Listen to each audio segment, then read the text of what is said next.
Welcome to the Your Music Industry Podcast. The podcast that gives you a direct route into the music industry's greatest minds. Your Music Industry is proudly brought to you by the Liverpool Audio Network with your host, Daniel Fisher-Jones. Welcome to the 8th episode of Your Music Industry. Thank you to everyone who's checked out any previous episodes of the podcast so far. We've had guests from the likes of Paul Nolan to Octave One. The other day we received some extremely fantastic news, and it is that Your Music Industry is now the number 4 music industry podcast on Spotify. That's just completely insane considering we're only 8 episodes in, so thank you to everyone who's listened so far. Anyone who listened to the episode with Paul Nolan will know we made an announcement about Link the Electronic Sound Summit on the podcast. And guess what? Today we've got another one. In case you didn't already know, on Saturday the 2nd of February, we're taking over 5 venues in Liverpool city centre to put a day on of just complete and utter electronic music. We've got masterclasses, panels, talks, and a load of content. However, this announcement is about something else. Throughout the day, we have a hub of mentors that you can go and see for one-on-one advice. These mentors range from production mastermind Dee Ramirez, who will be offering the chance to give feedback on your tracks, to a whole bunch of music lawyers and accountants who you can approach with your own issues for advice and guidance. And yes, that does mean you could turn up to Link with a contract and ask them to look over it, but try not to keep them too long because the event is for everyone. To overview the rest of the mentors, we have the likes of marketeers, to mental health advocates, and to my personal favourite. We'll have not one, but 2 A&Rs from Armada Music who'll be there to not only offer feedback on your tracks, but also to give you guidance in approaching record labels. So make sure you get the most out of the mentoring opportunities at Link as well as the whole conference. If you want to find out more, head over to electronicsoundsummit.com. So before I introduce our first guest of the show, I want to say an absolutely huge thank you to this episode's sponsor.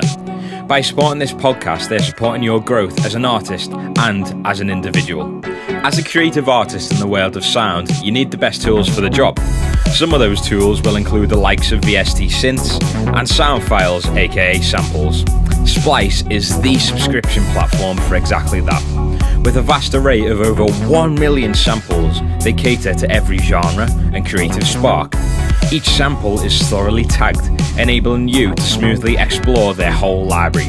Having tags such as the key of the sample, you have the power to explore an array of samples that harmonically resonate with your track.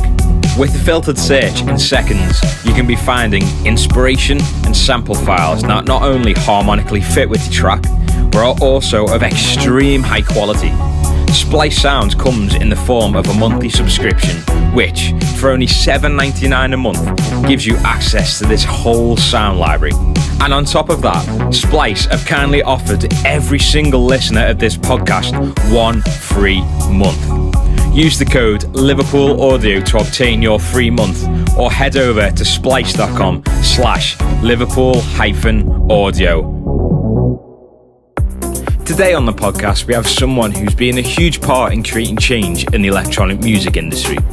From the world of publishing with PRS for Music to a long stint as the CEO of the Association for Electronic Music.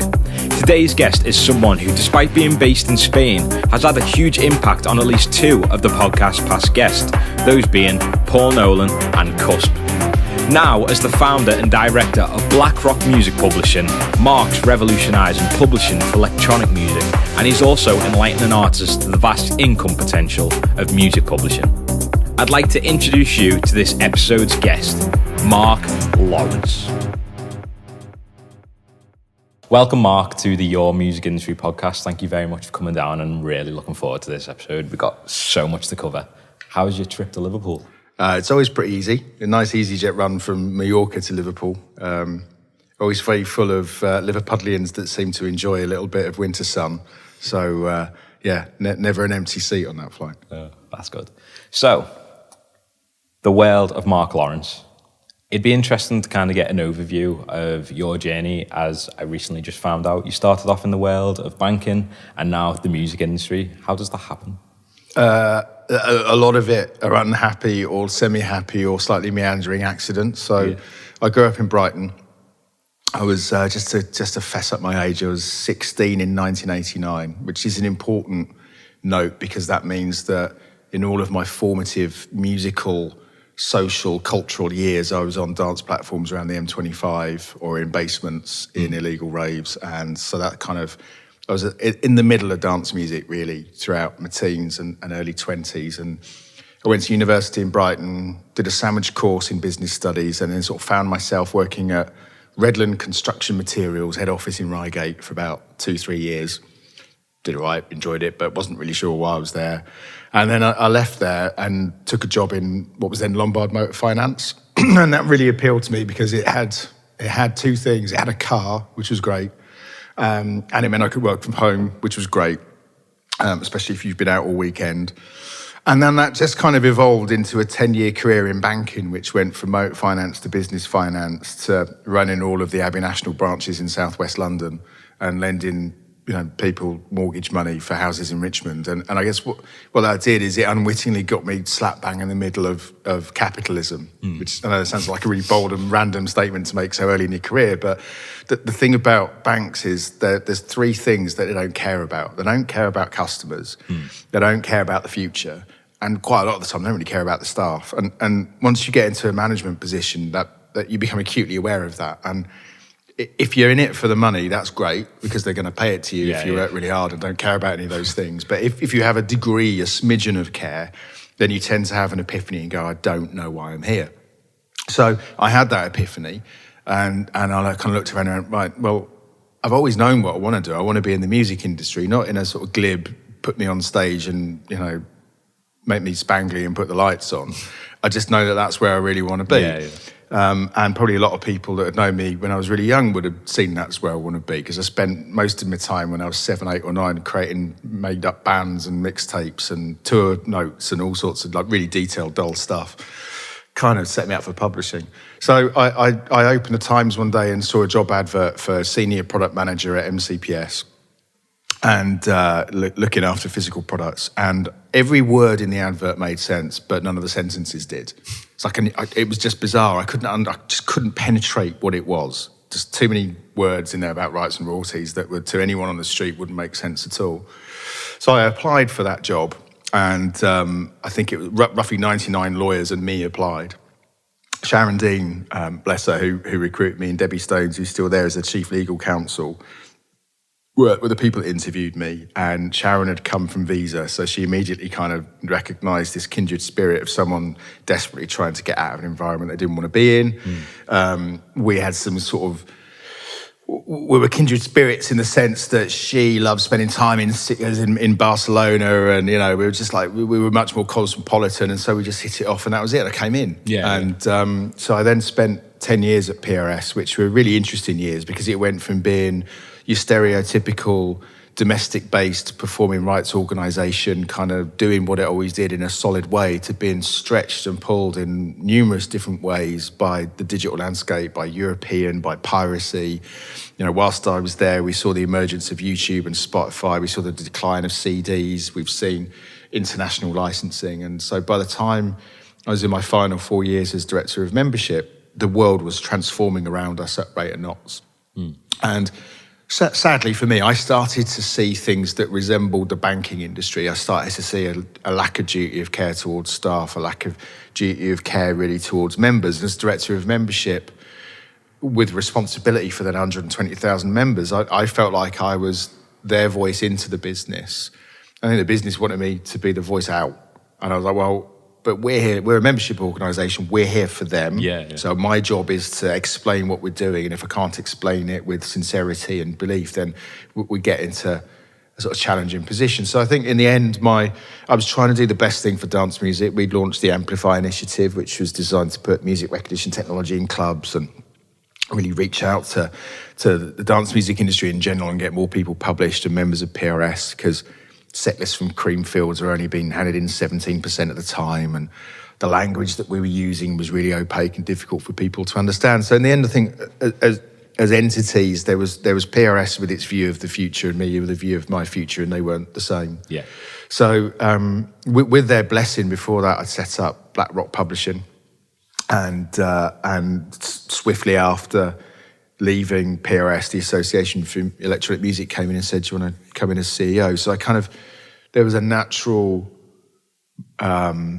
move into where I guess I'd always really wanted to be, which was fighting for electronic music at a global macro scale and fighting for the rights of producers and artists at a micro scale. And that was that first phase of the journey. Wow. So a lot of it is based around publishing. Yes. For people who don't understand or know what it is, could you distill music publishing into a few sentences? You know what?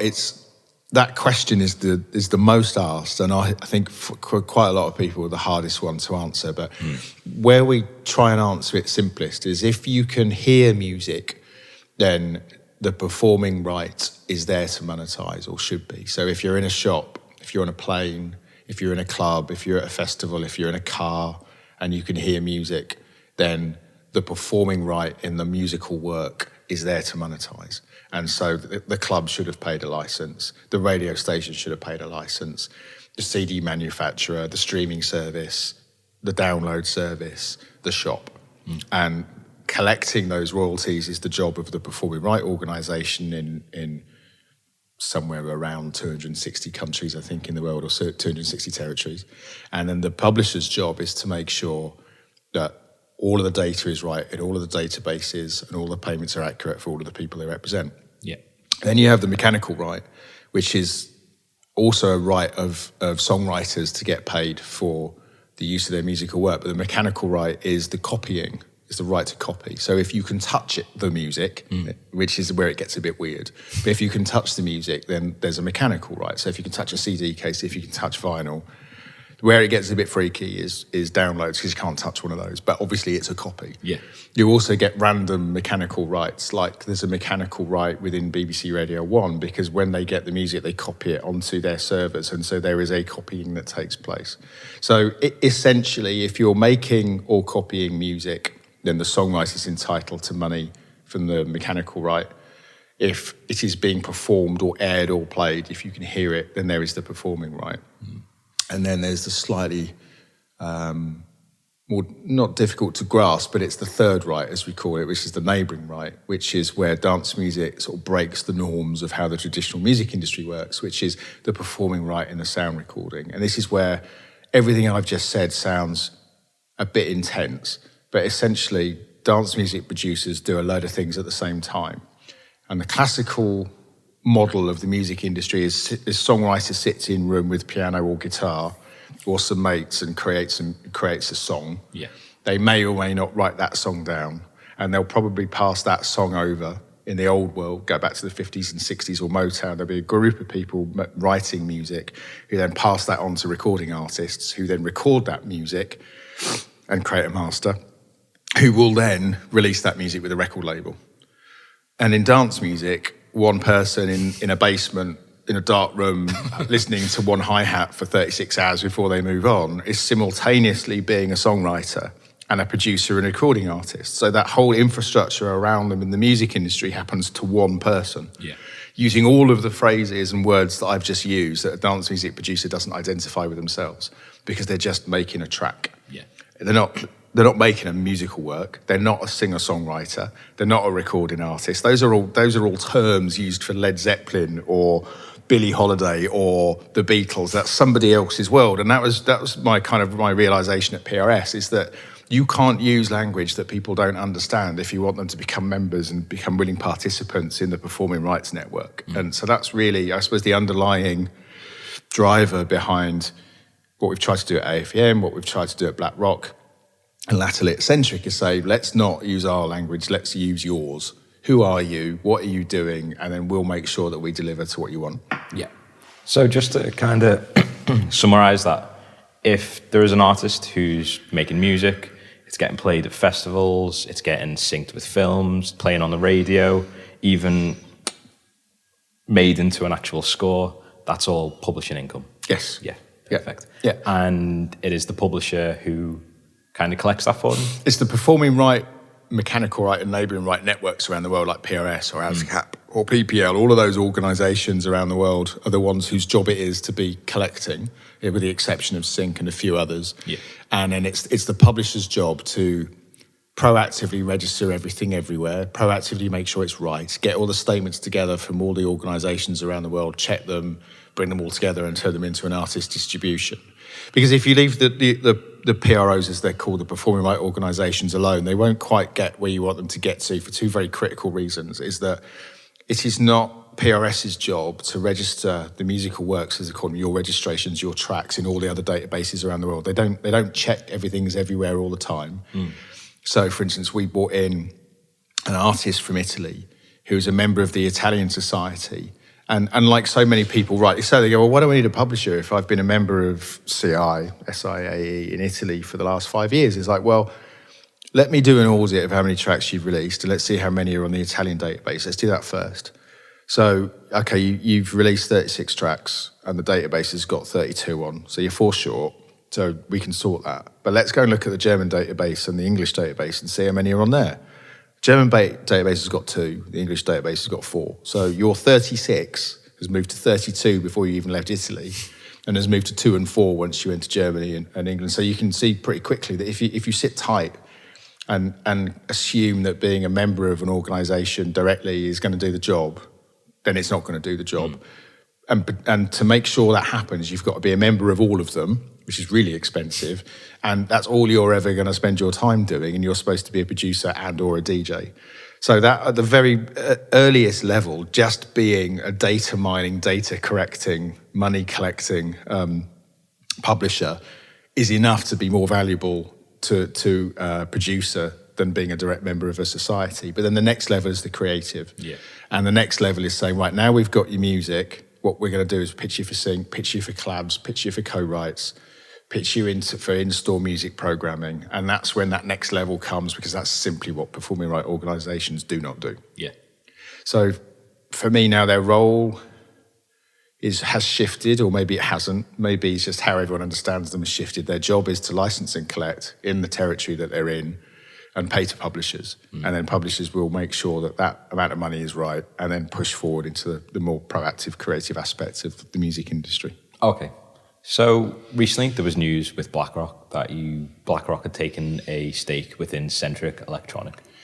Could you explain that to me and how Centric differs to what's currently out there in the publishing world? Yeah, so it's an interesting journey of coming together, really. When I was at PRS as Director of Membership, I was introduced to Centric because they're about 12 years old. We were about 12 years old.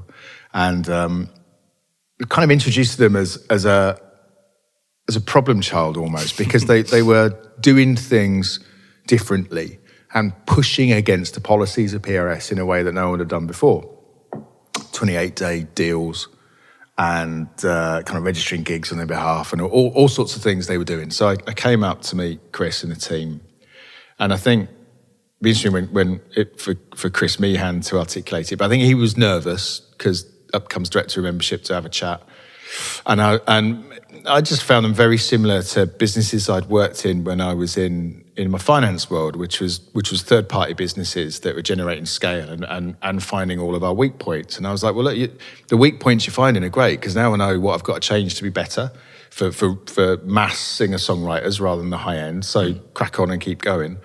So when I then set up BlackRock, I reached out to Chris and said, look, it would be great whilst we're in the setup phase if you could be our admin partner, because whilst I'm confident I can get deals done, I can't get deals done if I have to do all the accounting and all the statements and all the global registrations like I've just been describing. Yeah. I don't want to be the writer that spends all of his time on the data side. I want to be on the creative and on the sign-ups. So in 2013, we sort of quickly moved to them being our global admin partner, and that worked swimmingly. And about 2 years ago, I think probably Chris had spotted that two things had happened. We'd reached a financial growth rate and client growth rate, which was fast. And we'd reached a tipping point where we wouldn't be able to keep expanding without resource and without investment. And it was either we go to the big outside world and find that investment, or we just bring the two businesses closer together. So Centric took took their stake into Black Rock, and we effectively became their electronic music division. And the Black Rock model had a lot of affinity and alignment with Centric because we also do a rolling, well, ours was a 30-day deal, so now it's 28 just to harmonise it. But we always had a view which was keep everything very simple, keep it artist-focused, don't tie people in unless they want to be tied in. That then you don't have to have giant, complicated legalese documents. Everything can be really simple and transparent. Yeah. And your relationship is based on service rather than a kind of promise to deliver something in a few years' time. You know, your relationship, you have to be as good every day as you can possibly be, because otherwise people can go whenever they want to. And of course, if you are really good and people can go when they want to, then they don't tend to go because they're really happy and they know they can just say to you, well, if you don't sort it out, I'm off. So the affinity between the two companies was there. The friendship, actually, really importantly, was there. And that's where we are today. So how does Centric differ to different publishers? Is it because of that deal, or is it because it is kind of a DIY approach the way different distributors are? Or yeah, I think the core thing about Centric's difference is, first and foremost, the simplest, easiest deal to understand, which is register online, you're in an 80-20, 28-day deal, register your works, register your gigs, upload your tracks, and then put them in the system to pitch for sync. You're in total control of your publishing. You're not sat waiting every 3 months for a statement and then wondering why it is what it is. It's like if there's something missing, it's because you didn't put it in, which sounds a bit blunt, but that's a positive because you've dealt with the fact that Centric can only collect what you've told it to collect for a period of time you've told it to collect for. So you immediately got the artist in control, which means that Centric can focus its time through the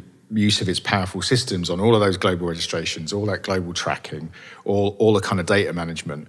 And then on top of that, because so much of that then is cleanly automated by systems, that's when you can power up the sync team and the creative team and make sure that all of those artists who are performing live have the opportunity to be remunerated for their live performance through Centric for their rights, and also therefore to have all of those sync pitches placed. So they very quickly became kind of the leading indie live sector publisher because it was easy for anyone in any role in the industry to get to grips with it.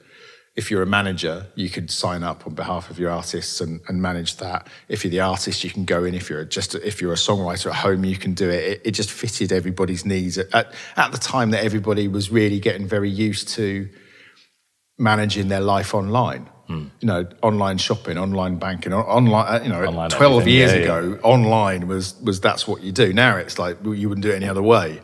But at that moment, I think it was just the crest of a wave that people are very happy to manage their life on a system, online, at home, at a time of their choosing rather than at a time of the businesses. And the good thing with Centric as well is it doesn't cost you anything, where if you were to sign up with the PRS, is it £100?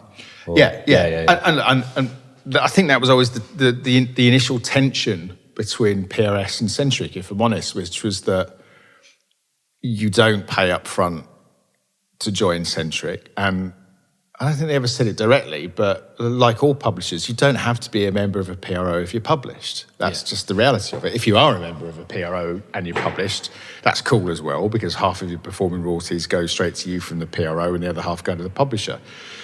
It's an important note that if you have an artist name that differs from your writer name, then you should always join a performing right organisation and register that different name, because that means that the data will match better. But really good publishers will be able to handle that anyway. But I think PRS had got a sense at that time that Centric were in some way trying to infer that it was better just to have a deal with Centric than it was to join PRS. I don't think that was necessarily true or indeed in the end relevant. But it doesn't cost you to join. And I think PRS now, certainly on my watch, it had gone down from £100 down to zero. At zero, it got a bit crazy. Everyone was joining, and it was very hard to keep on top of it. You know, we were literally having 5,000 to 6,000 new writers join a month, of which most of them never earned a penny, because it was kind of, what's the phrase? I don't want to say hobbyist songwriters, because that would undermine the value of their creative process and their beliefs and where their careers could go. But people weren't earning back the fee that they pay to join, Yeah. and then the cost of administrating that join up was there. So we were sort of nudging it back up, and I think it's nudged up again since. So recently in Paul Nolan's episode, he mentioned how he's a strong believer of if you're looking to be full-time in the industry, you need to get your publishing sorted from the get-go. Yeah. What does that actually consist of? Would it be signing up to Centric, or would it be approaching the publisher, or should the publisher approach you?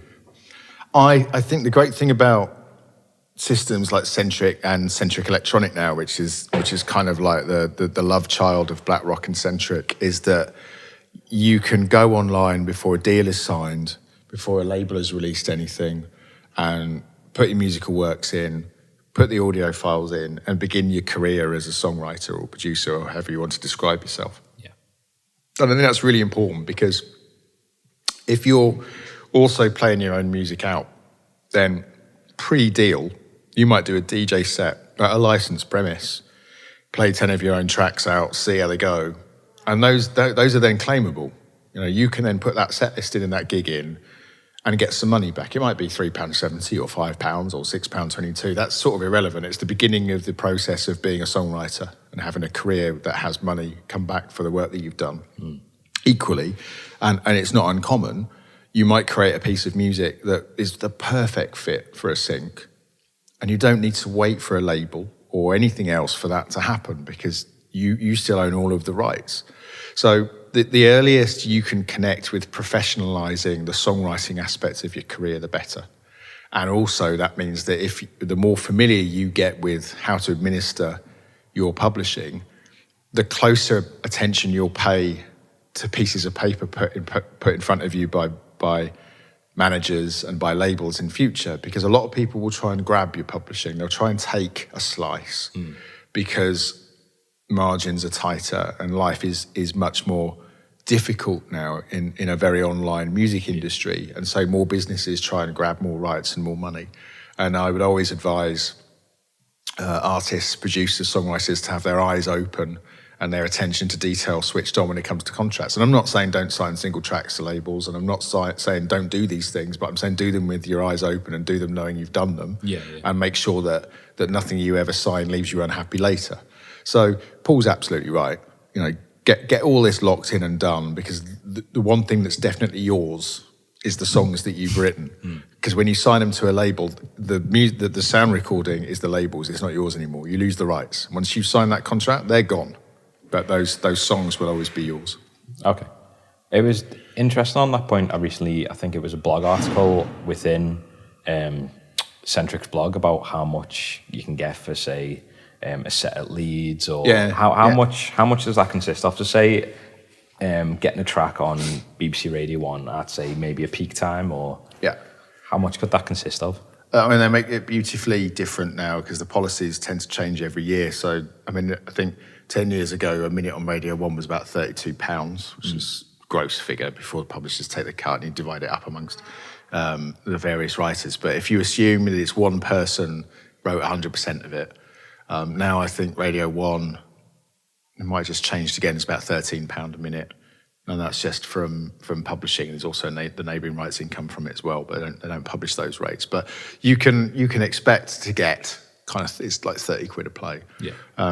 Set lists vary massively. It depends on the festival, depends on the length of the set, number of tracks in it, the number of different variables. But you know, there are times when a set in, say, South America, where the rates that the festivals pay is particularly high, can be anything from £200 to £800. Whereas in the UK it tends to be a lot lower because the rate that they pay is lower. But we've had an artist, a DJ and producer based in Scotland, who typically achieves sort of top 20 status on Traxsource. So those that know the difference in Traxsource and Beatport will know there's a difference in the scale of sales. So they'll understand what I mean by being top 20 on Traxsource. But has 2 residencies in Scotland every Friday, every Saturday, and registers the gigs religiously and tends to play all of his own stuff because you would, and earns more money from the gig revenue than from the recorded income from downloads. And it's pretty significant, because if you keep registering your 2 gigs, every Friday, every Saturday, every month of the year, that starts to add up, and it starts to be meaningful enough to be able to buy studio equipment or to buy tickets to go somewhere or to make a real contribution to your career. So the short answer is, it kind of doesn't matter if it's 200 quid or £1,000 or £5.50. You won't get it unless you contribute and connect with the system. And that's what artists need to do right at the beginning, producers need to do, songwriters need to do. However you identify yourself in the music industry, make sure that you're connected to all of the different systems that will make your career protected, developed and monetized. Before we get back to the conversation, I really hope that you're learning a lot about music publishing. As to me, sometimes with a lot of electronic artists, it can be a world of income that's both not understood and forgotten. As always, I can't express my thanks enough to Splice for sponsoring this episode. As you will now know, Splice have sponsored us since day one and are a huge support, so make sure you check out their fantastic platform for samples. If you're listening to this episode before the 2nd of February, make sure to check out our event, Link, the Electronic Sound Summit. The hype the event is receiving is insane, and we'd hate for anyone to miss out on the opportunity. So say someone's listening to this right now and they're having a moment and realise they've had plays at festivals in summer and they're not signed to a publisher. Can they claim that money back, or what's the period on that? Yes, and carefully in brackets maybe. There are so many different policies in so many different countries in so many different ways. So the rule of thumb on back claims is you can go back 12 months. Wouldn't expect to go back any further. You can go back 6 years on mechanicals. You can go back 3 years on performing in the UK, changes in every other country. It's always inherently harder to go back and claim something when A, you weren't a member of the society that you're using to claim, and B, the tracks that you want to claim weren't in the database. So again, that's why you need to have a degree of urgency about things, which is, my rule of thumb is, as soon as you identify with yourself that that's your career, get a publishing deal or join a performing right organisation. And as soon as you finish the track and you deem it to be the one that's done, get it on a system. Just immediately. Register the fact that you've written It's a Sunny Day, it's 100% me. That's all you've got to do. It's in. And then there is the opportunity to protect it and earn from it. And if it's in a system, it's a lot easier to go back and say, this was used a year ago, please attach some money to it, and go, right, my track was used a year ago, I'll put it in now. Because systems are complicated things and policies are complicated things, and sometimes money is collected and it's distributed out with various policies like, market share or whoever was in the pot at the time. And it's not always line by line, track by track, writer by writer. So I would urge everybody to just get going. Okay, so I think that concludes the publishing thing. Get going, keep on top, submit your track lists, set lists, and So now it'd be good to kind of explore the Association for Electronic Music. In terms of what it does within the community, within the industry, and what your experience was while you were the chief executive. It's a really, it's fascinating to be a part of something there's effectively a startup, and I still advise to it, so it's still very much part of my kind of heart and mind. So it was set up, nearly 6 years ago now, by Ben Turner and Kurosh Nasseri. And Ben, which most people know, manages Richie Hawtin, runs Bestival, runs IMS, the conference in Ibiza and Malta, and also has been in Asia and America as well. And Kurosh is a well-known industry lawyer based out of New York now, and looked after Deep Dish and Traxsource and various others. And I think they asked the question at IMS 6 years ago, which is, should there be an industry body that looks after the opportunities and threats for electronic music? I think a lot of people said yes. They pulled together an industry heavyweight group of influencers to be the formative board of advisors. That included people like David Levy, James Barton, Maria May, Pasquale Rotella from Insomniac. There was a long list of kind of the great and the good. And they kind of invited me in after about a year to lead it, really, which was to open the doors to paying members, to define the activities that it needed to carry out and the campaigns that it needed to run. And I think we were the first new trade body in a long time. And we were probably be wrong with this, but probably the second only significant genre-specific global trade body since the Country Music Association about 70 years before, which was an inspiration to us because they literally do represent everything everywhere for country music. So there's a lot of, if you look at them and kind of you look at their mission statements, you could kind of go remove country music, add in electronic music, perfect. But obviously a lot of differences. The way in which it's performed, consumed was very different. I mean, increasingly similar issues. So we kind of, I guess in the simple terms, we're there to protect the health, wealth and culture of electronic music for every participant in the genre in every country in the world, which is a pretty big thing to do coming out of nowhere. And I think it's been testament to all of the members and all the staff involved now, like Greg, Chino and Tristan, that we've been able to wrestle with so many things so quickly. And I think it points to the sort of the unity and general respect and support within dance music, that labels will work with labels, publishers will work with publishers, magazines will work with magazines, tech companies will, everybody can sit around the table because they all love dance music rather than strangle each other. Which is a great place to be when you're dealing with issues such as rampant piracy, when you're dealing with lack of drug testing at events, which leads to the deaths of teenagers and young adults, when it leads to things like needing to lobby performing right organisations to adopt music recognition technology. And it's just those three things alone kind of point to the span of activity we had. In the first year, we set up Get Play, Get Paid, which was to challenge the performing right organisations to get with the programme and start to put Shazam-esque boxes like DJ Monitor and BMAT and others into clubs to identify the music being played so the right people got paid. And now I think we're up to nearly 20 territories using that technology and money flowing correctly to the right people.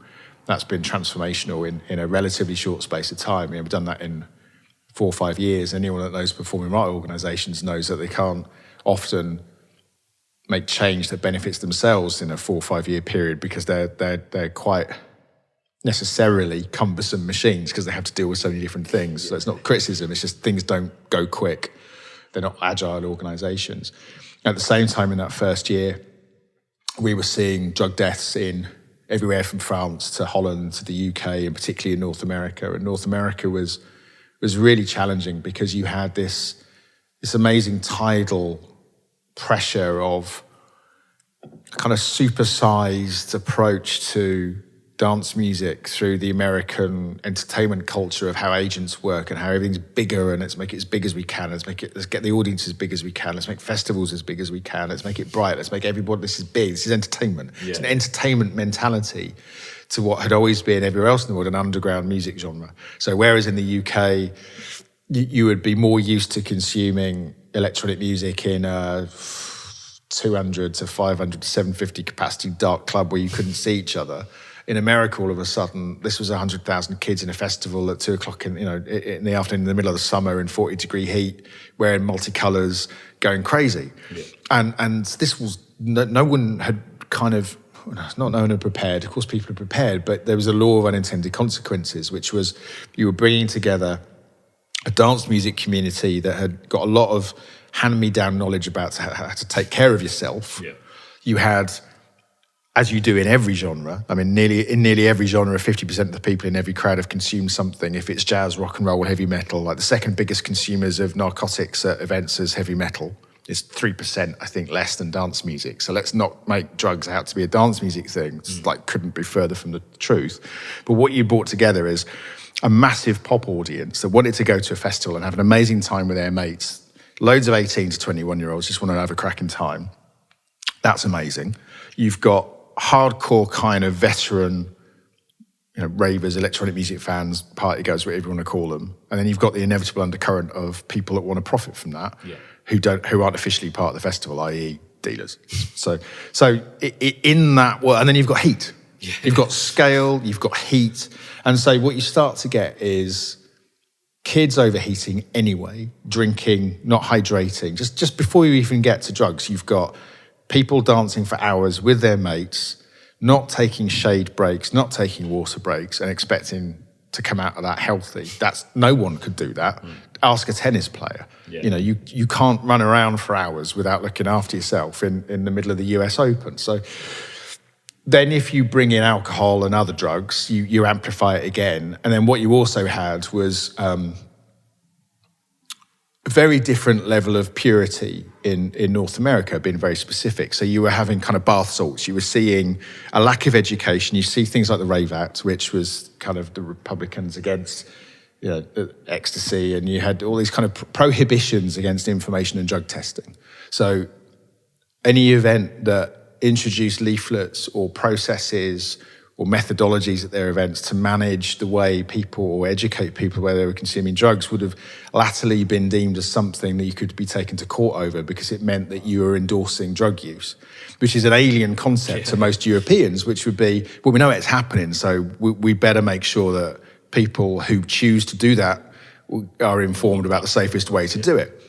So you end up in this challenging situation of promoters that are restricted in doing what they would deem to be the right thing to minimize risk.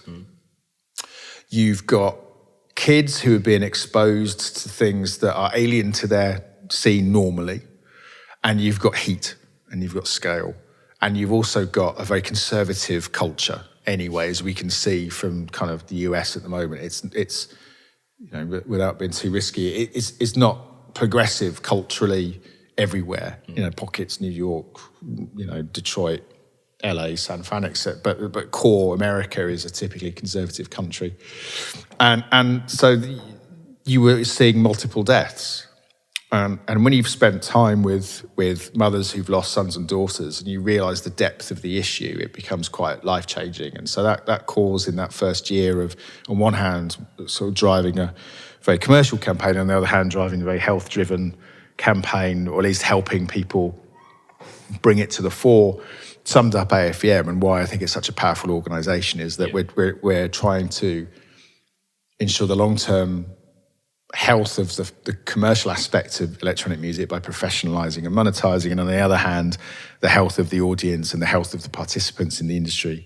And that's latterly evolved into lots of work on mental health for fans and professionals alike, which has been a real evolution over the last couple of years. And I guess the epicentre of that was the work that we did before, during and after Avicii's passing, which led to quite a transformational video delivered by Pioneer and a panel at IMS, I think, where Pete Tong stood up and did a presentation. And so those things are the kind of sum AFEM up. Yeah. I'm pretty rattled on for quite a long time about that. But it was really insightful, because I struggle to understand day to day what AFEM did, because it was very, in some stages, it's got a political drive to do these things, but also on more a consumer side. And it was so broad, I couldn't get my head around it, but it was exactly that. It's the whole exactly it's looking after everyone. Yeah. I mean, you know, a day in the life is quite hard to pinpoint. And I guess at the end of the day, it's because it's so relatively young, where it is now is probably not where it's going to end up. But you know, at a very basic level, when an organisation joins, the first thing is to say, well, what do you want out of your membership, and who can we connect you with? And if you're a new start streaming service in Brazil, do you want to be connected to all of the distributors and labels and publishers? And you know, do you want to be connected to Mixmag so that you can have a contact with their PR department so that you can advertise and grow? And that's the kind of the day-to-day connections, almost like a kind of old school telephone operator getting a wire and putting it from one hole into another. Like at a very basic level, AFM's first job is to introduce people around the industry to each other, to grow the overall value of the industry, and to ensure those businesses are as successful as they can be. But then around that, the funding of the membership fees enables us to take opportunities like Get Play, Get Paid, and to remove threats like the removal of the license to operate in America. So, for instance, in LA County, after some drug deaths happened, the LA County wanted to prohibit, restrict, or even stop electronic music events. And some of those events were huge. And LA, in general, was one of the largest electronic music markets in America, if not the world. There were something like I think we worked out a contribution to the economy of somewhere in the region of 300 million was coming from those events. And so we went to LA County and presented to them empathy for the issue, but that the solution wasn't to stop the events, because if you stop events, the several 100,000 people that were enjoying the music and enjoying the party will go and make their own. And then you've lost control, and you've lost control for two reasons. One, currently, if you have 5 big events with 100,000 people at each one, then the policing and the medical response is funded by the event. The minute you break those out into underground events and unlicensed events and illegal events, then the policing is on the taxpayer. And so at a financial level, it's costly not to allow the events. On a practical level, you don't want the police and medical running around all over your state dealing with illegal events left, right and centre because you've simply lost control. Isn't it better to manage the events, set them up to succeed by making sure that within the realms of the law you can educate patrons, within the realms of the law you can provide adequate support, and then it's easier to manage something that you manage than something that you don't. And it's fascinating to go into America, because I guess you see it as a kindred society, but you realise the language is the only thing you've got in common sometimes, because you've got people presenting their views in these very formal environments, and there's a line of 10 police officers sat in chairs opposite you, and they've all got guns, and they're all sat there sort of, and you're like, wow, they've got guns. We're in a meeting talking about stuff, and they've all lined up with guns. It's just, these things sort of come home to you, and the way in which people position their view of 18-year-olds and the way in which they view how much fun people are allowed to have, and you're kind of, wow, this is just so different. And it was a real big learning curve, but we were fortunate to be part of the success of keeping those events running. And what we've been very fortunate enough to see now is this, I think, the support we've provided to people like Dee Goldsmith, who lobbied very, very hard to get the Rave Acts amended to say that promoters and events will not be prosecuted for providing information, is now ratified. And so, she very sadly lost her daughter at an event. And so she set her challenge to herself that she would, rather than hate the scene and hate the music and hate the players within it, would understand them and lobby for change. And that's what she's been able to succeed in doing. So, and we've seen a very significant change in North America now, with a much healthier scene in terms of the audience, and I think a much more mature scene in terms of the events.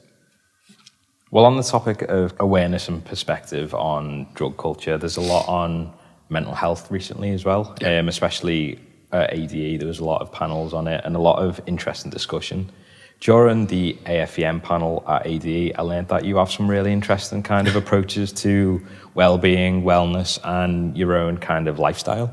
Could you talk us through what you do to kind of, or try to do, to stay on the ball and healthy? I think I talked too much, clearly. I don't know, I must have been out too late. I think it's very difficult sometimes, because you have your own personal journey and realisation about the world and the environment around you and your own health and diet. And from a diet perspective, 10 years ago, me would eat everything that came along and would go to every restaurant, try everything. And then my wife and I, actually my whole family, we went down to Raw Fest, which was a raw food and vegetarian food festival down near the Isle of Wight. And we were passing through. We went to show support to a friend. And within about an hour of being there, we'd literally dropped dairy. Not because anyone was forcing any kind of learning or position down our throat. We were just like, okay, really didn't understand. And people probably laugh at me saying this stuff, because there would be people who've lived and understood this for decades before I got to it. But, the process with which dairy is made, the fact that how cows are impregnated, where are all the male cows? It's no coincidence that you don't see that many male cows. It's because they've normally been killed or eaten, and normally very young. And when you start to dig into why are there no male chickens, why are there, ask yourself the question, where have they all gone? You then start to get to the answer. And then when you go on a sort of journey of understanding the meat industry and understanding the dairy industry, I think it's very hard then to continue to consume meat and dairy, because there's a number of things on a kind of eating sentient beings no, I'll pass on that, thanks. On the fact that there's something like 100 to 1 more antibiotics put into the meat industry than there is into human beings, and then you wonder why you've got antibiotic-resistant diseases. You kind of go, okay, well, maybe if the only way we can eat it is by throwing antibiotics into it, we shouldn't be eating it. Yeah. And then you kind of go into how much water goes in. We invest more land, space, water, and resources in growing vegetables to feed animals, to feed us, than just eating the vegetables in the first place. If we just ditched meat, the whole world could be fed by the vegetables we create. Like, okay, that makes quite logical sense. So you sort of go in and then you look at the environmental impact, and very quickly you get to a place that goes, all right, not everybody necessarily, you always get the kind of but bacon. All right, we'll just pay some attention to how bacon's made and then come back with a but bacon statement. But ultimately, I think we're seeing now a big shift in the drive to plant-based diets, and I just urge everybody to go on their own journey about it. Go and educate yourself. If you still come out of that journey going, I'm going to eat meat every day, cool. But it's brilliant living in Spain, because I get people go, well, what do you eat then? And I go, well, what did you have last night? And they'll go like, oh, well, I had, potatoes and lentils and carrots and this and lamb on the top. I said, well, just take the lamb off. That's what I had. It's like, it's not like I had an empty plate with a glass of water. I just had everything you had, but without the meat. And, well, where'd you get your protein from? And you get into all that. So let's not get into that, because I'm not going to preach. But it does get quite funny. So then, I guess I became quite vocal about diet and environment, and then I realised that, to the point, I was a bit of a hypocrite, because it's hard. Being a vegetarian is only really not even half the story, because if you're eating dairy, that's just as horrific as eating meat. And so then it's like, right, it's time to be vegan then. And so I moved on to that, and I'm still twitching around the covers of kind of giving up alcohol. I think that's my next step. I did it for a few months before Christmas, and I was inspired by Roland Lieske from Get Physical, and I saw him at ADE and just looked amazing. I was like, what did you do? And he said, I just didn't drink. Wow, like 10 years younger. And so that's the next one. Not really necessarily from a health perspective, I guess, but you just realise that you're not getting any younger. And then really social media, I think, is the other one. I guess people would laugh at that one a little bit, because I tend to be quite active on it. But more so with kids, you realise that we're creating a very digital society, and not all of that's a good thing. There's a phrase I think Brian Tappert from Tracksource uses a lot, which is, just because you can doesn't mean you should. And so I think you have to be really mindful about how we're using technology, how it's impacting on society and relationships and the human brain, and what the alternatives are. And I'm very fortunate that I live outside of the UK. I live in Spain, very outward-facing culture, very family-facing culture, where when families go to dinner, and devices don't go with you. Yeah. Devices aren't core to parenting or enjoyment or entertainment. And so when you're at dinner, the kids are with you, and you're all acting as a family. And you tend to see, when, sadly, particularly British families come over, that the adults will be at one end and the kids will be at the other with an iPad and headphones. Even worse is the headphones for me, because they're not even engaging with each other. Yeah. They're literally engaging solely in their device in a bubble. And I said that where this all weaves together and breeds an end game is that, although there's, I think, there's been recently a paper that said, don't worry, devices aren't bad. I think the way the research paper was worked on was, it was about the device, not the app. You've got to be really careful about how these things are presented. And if you go under the headline, it's like, okay, the devices themselves aren't bad, but the content within the devices is. You have to manage that. And because the headline was great, so devices are fine. Like, you've done them, undermining the point, which is the games are designed. Most of the way the games are designed by the same people that work in the betting industry, which is they want to get you addicted. The whole point of them is to get them addicted. If you sit next to a 6-year-old kid and download a free app which has got a cat that just, you do things to, you interact with it and tickle it and feed it, every 30 seconds that you do something, a pop-up will say, if you want this next thing to happen, give us £1. Okay, all right. And the things that happen are designed in a way in which small amounts of dopamine are released, just like a like or a share. And so at the very early stage now of childhood, we're basically giving children little bumps of cocaine and thinking that's fine. Now, if it was 1973, And my way of keeping my kids happy was to give them a little bump of cocaine. People would have locked me up. But for some reason, in 2019, that's all good. And it's not, is it? I mean, as I say it out loud, that simply can't be good. The fact that kids now will rather sit down and watch a YouTube video of other kids playing with games rather than playing with games themselves is bizarre to me. And I know this makes me sound like an old bastard, but I've sat and watched kids watching other kids play with toys on a video. And it's just, again, say it out loud. How can that be positive? So, and then when you start to look at, and I'm sure we will look back in years to come and we will look back at this moment in time in our digital revolution, and it will be akin to discovering how bad asbestos was. I've almost no doubt about that we have a health time bomb ticking. And I think at the epicenter of that at times has been DJ culture and electronic music, because we have been the genre of music that has adopted all of it. We've adopted Instagram to the point of craziness. We've adopted Facebook. Every single adoption has been led, I think, through electronic music, because it makes absolute sense to do so. You can capture the event, you can share the event, you can play the music, you can share the music, you can say you were there. And so we're also therefore the people who felt earliest the negatives. And that's where, I don't know, you get into that kind of DJs complaining, but that's where you have DJs who have come out of their DJ set and have ended up in their hotel alone, waiting for the negative posts, waiting for the trolling, waiting for the likes, going, right, how good, and absorbing themselves in the digital unreality of their careers. Yeah.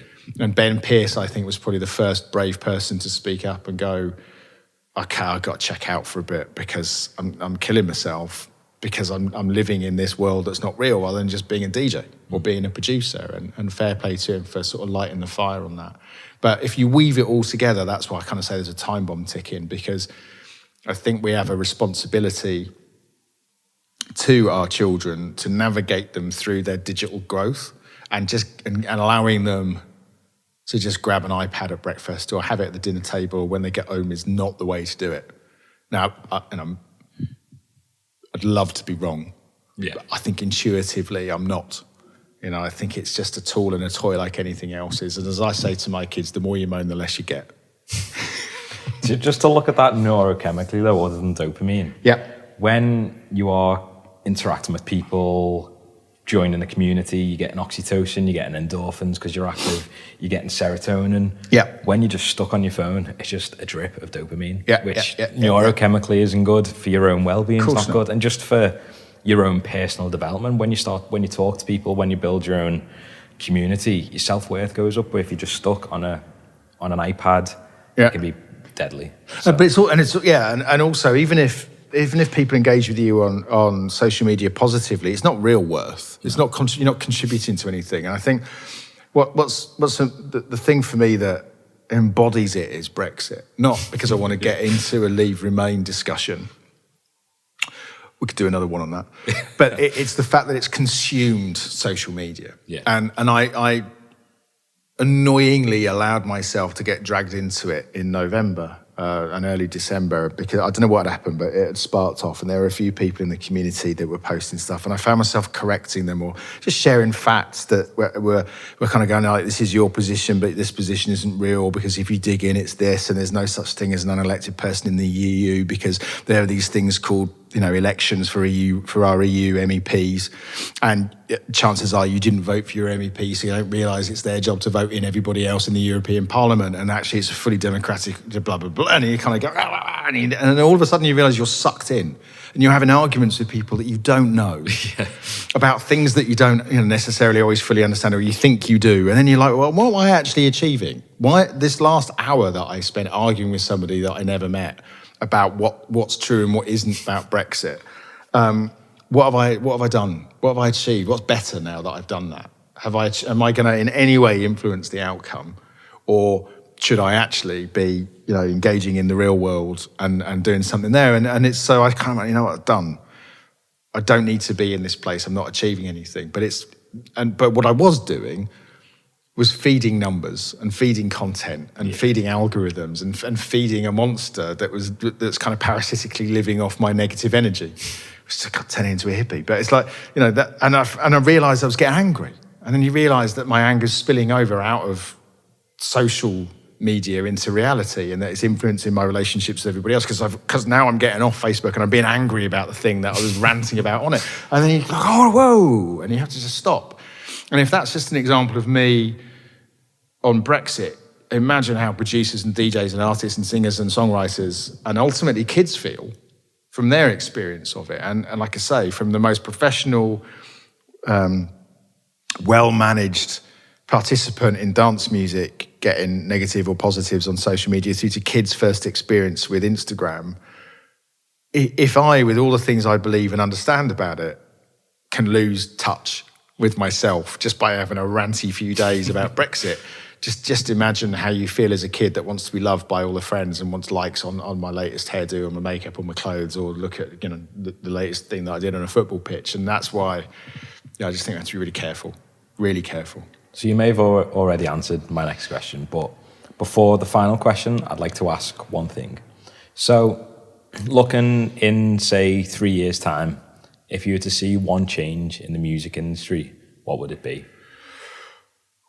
Ooh, what a fantastic question. I do think, generally speaking, and that's because it's generally speaking in society, that the 1%, 99% gap has become far too great. And that's not because I don't want hugely talented, hugely successful people to earn what they're due, but I think what's stopped happening is a trickle down. Like, there's no trickle down economics. No one can point to me and say that giving a tax break to the top means that the bottom gets more money. Like, just prove that to me, somebody, please, because I can't see it. Because you can't do it in one economy anymore and expect it to work. Because it's the world economy. It's a global economy. So money doesn't go down in a country. It goes around the world, which is why you can't isolate yourself. Let's not get into Brexit. So, but then if you look at that, that's also happening within business outside of politics. It's happening within the music industry that brilliant DJs, brilliant producers at the top end are consuming a lot of the revenue.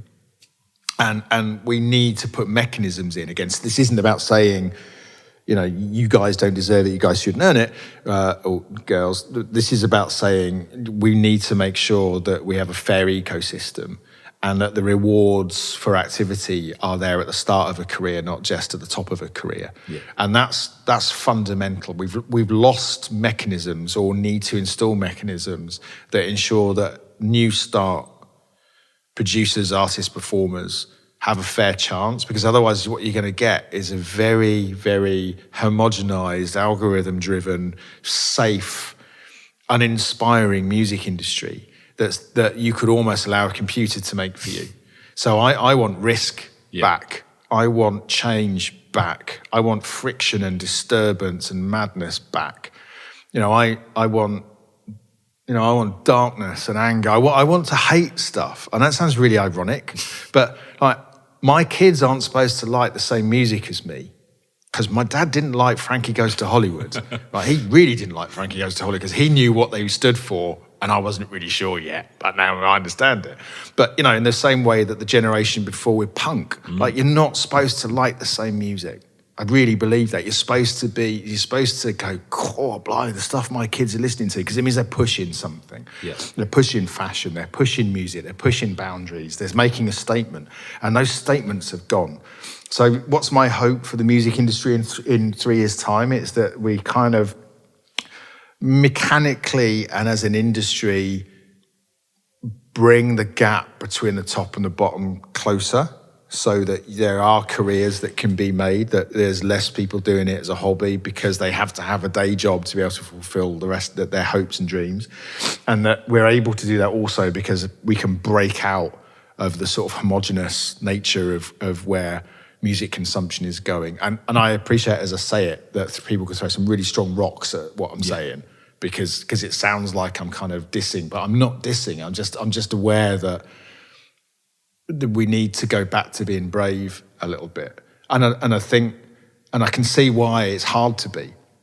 I can see why if you're a really successful house music producer and you know the formula that's going to get you DJ support, it's going to get you media support, and it's going to get you Spotify support and Beatport support, that it's going to be hard for you to move away from that. But then we need to inspire people and reward people for being brave, because the pioneers of dance music were brave. Yeah. Really brave. You know, and if you go even deeper into Detroit and Chicago and New York, you realize just how brave everybody was. And I think that's what dance music stands for, is to being brave and breaking the rules and pioneering and changing the game. And I think we just need to remember that. And we need to remember that everywhere within what we do. That's fantastic. So where can people find you online, Mark? Oh, please don't. You can find me on Instagram, you can find me on Facebook. I don't really tweet or Twitter, that's not me. But I mean, Instagram's not fabulously engaging. That's the pictures of the world through my eyes. And my words tend to be on Facebook. But we're pretty easy to find as me. We're pretty easy to find as Centric Electronic or as Black Rock.